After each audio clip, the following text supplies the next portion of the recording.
no more. I don't buy more to go anyway.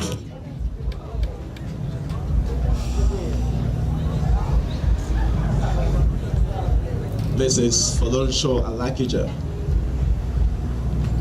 Our special guest of honor, thank you for coming here.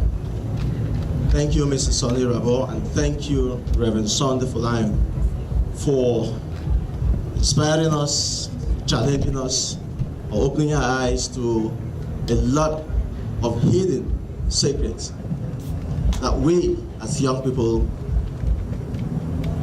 must learn, understand, and put into action.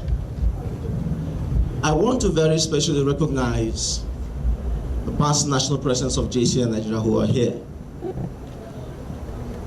Sometimes it's so difficult for me to understand why people like you should abandon very important things to come here today. For me, I'm indeed honored. Thank you. God bless all of you. I also want to say to all the past JCI Nigeria officers who are here, my friends, thank you for this great honor. Thank you for all your support throughout my journey in this organization. I want to thank the JCI senators, my friends. I wish I could mention all of you by names, but permit me, we are really running behind, and I want to crave your indulgence. I want to thank my friend, Comrade Ibini. Thank you for coming here, and we have always been in this together. We'll continue to do what is necessary for our communities and for this beautiful country.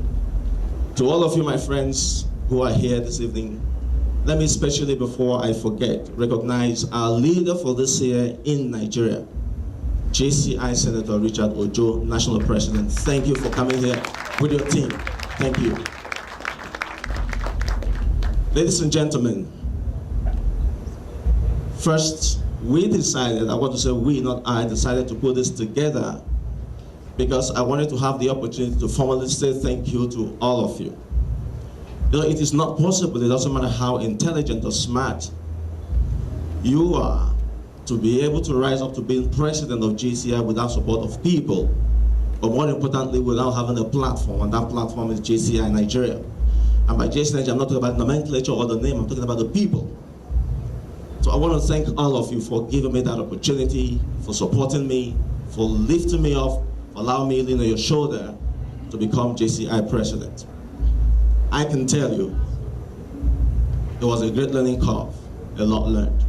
But I'm here this evening because I wanted to say a little thing about my story. In the brochure that you have, a bit about my story can be found in there. I wrote everything you've seen there in 2 hours. You will not believe it. I was asking myself, what should I write? And my team, they were all disturbing me. I mean, they would say, look, bring this in, let's put in the brochure. I said, guys, take it easy. And then in 2 hours, I wrote everything there.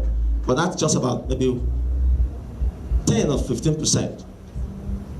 But I wanted to say, and I repeat again, that the circumstance of your birth, your family, or the situation you find yourself should never determine who you become. My brief there tells the story where I was born. I'm glad there are 1 or 2 persons here who know me right from my home. Who know me when I was born. I have my other brother who is sitting right here. I have some of my friends. Another lady who's from my hometown, she's right there. So they know me where I was born, where I grew up. It was in a community, a village without opportunities.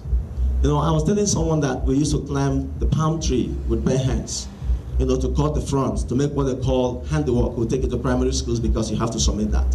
We climb different trees with hands, we're running around the bush. It was fun. And those days, if you were able to eat twice a day, it was very miraculous. It was usually once, and sometimes you struggle to eat the second time. And for us to be able to support the family, we had to carry, you know, some goods on our heads to go to the market to sell it. We go to the bush to fetch firewood. We did a lot of, we went to the stream 1 hour to and 1 hour back, you know, with bow on our head and then with our clothes tied and the wrapper behind. We'll go there, wash, and we'll come back. And I spent 6 years going to primary school, and it was later I realized that I was having fun walking on my barefoot every day and carrying my slates with me. It was quite challenging. But when I went to the city for the first time, you know, getting into the city life was very difficult. It was so scary because I could not speak English. So I was monitoring people and watching, trying to learn. but it was a great opportunity. Let me not bore you with too many words. When I went into the University of Uyo in November 1995, I spent 1 year living the life of my own, just inside me. I was so unsociable, I wasn't going out, I wasn't doing anything. And then 1 year after, November 1996, I was introduced to this beautiful organization. I went to the first meeting. At the end of it, I was asked the question, do you want to be a member? Without thinking, I said yes, because I saw that as an opportunity for me to really get out of that comfort zone, that timid, scary nature of mine. But I want to say something.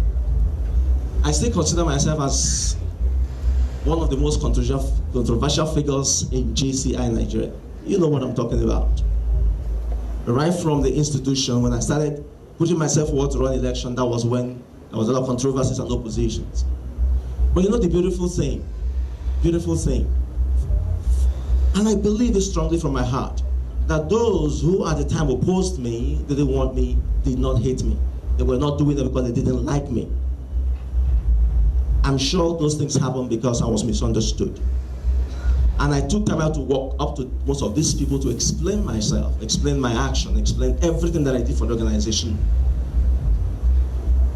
And I want to say that some of these people are in the room today, and today they are one of my biggest supporters. They've been the platform that supported me to be who I am. And you know, when there are issues and controversies, I don't like seeing them linger. I do whatever is necessary to resolve them. So if I have to go to where you are in your home, your office, if I have to fly to go to meet you, to explain, I do that. Because I want to always be clear in my conscience that every mistake I have made as a person has been one off the head and not out of the heart.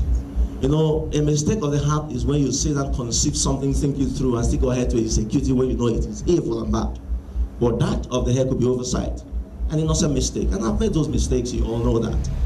But at every point in time, I have believed that there's no way the story of my life will be complete without JCI. And for everything I did because I love this organization, I believe so much in it, and I'm willing to continue to commit to it as long as I have breath in me. My dear friends, traveling as JCI president was very challenging. One of the drawbacks, one of the things that probably would have prevented me from being president was because I have a green passport. So the question was asked, if he becomes president, would he be able to travel? Of course, today you all know that as Nigerians, we can travel to 44 countries visa-free. Of those 44 countries, there are only 18 of them where you have JCI. And so there was a lot of questions, but there were a lot of questions. Would he be able to travel? And thanks to Madam, I don't want to go into the story. A lot happened. I had 2 passports. And I can tell you that unofficially I traveled to 59 countries, officially 57 countries as president of JCI. To a lot of people, that was quite unbelievable. 321 days of travels, 322,000 miles flown, and 189 flights in 1 year.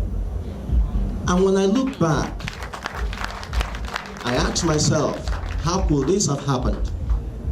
And I say 3 things. The number one and the most important that's driven my life all the time is the grace of God. That is the only way that could have happened. You know, I ate different food. I moved from one extreme temperature to the other, one extreme time zone to the other, and I wasn't on any special medication, even though I was advised to have it. And I'm still healthy, and I finished the presidency, I didn't break down one day. It could only be God. The other thing is the support of all of you. The prayers, the good wishes, people calling and sending emails and saying, how are you doing? I hope things are going all right. And then the last one is this, my wife and the family. I can tell you that I made a stop at home a couple of times. But even when I'm in Nigeria for 5 days, I spend 3 days or so in Abuja pursuing visas. So sometimes I spend 1-2 days maximum with my family and I'm off. And it was so difficult for her to manage it, but she did it. So thank you so much for keeping the home together. So I really want to say that I can't find the right words, but I think today, I believe there's been a lot of God's grace upon my life. I believe I do not, and I don't think I've merited the support that I've enjoyed from all of you. But I also want to say that I hope you understand that there's a lot that we'll have to do for this country, for this world. Let me tell you a little story about some of the challenges that I have, trying to get from one office to the other. In Brussels in 2011, I was seeking to be elected as JCI Executive Vice President for 2012. And my advisor, who is not here today, came up to me and said, Paschal, there are a lot happening. I don't think I'm very sure what this is going to turn out to be. And I said to him, bye-bye. I said, don't worry. He was shocked at my disposition. I should be concerned that things are not looking very well if I will be elected. And I said, no, don't worry, it's okay. But while I was sitting with Baba right there, I had 3 communications from this country telling people out there to stop me from being EVP. I didn't tell him. I went in, I prayed.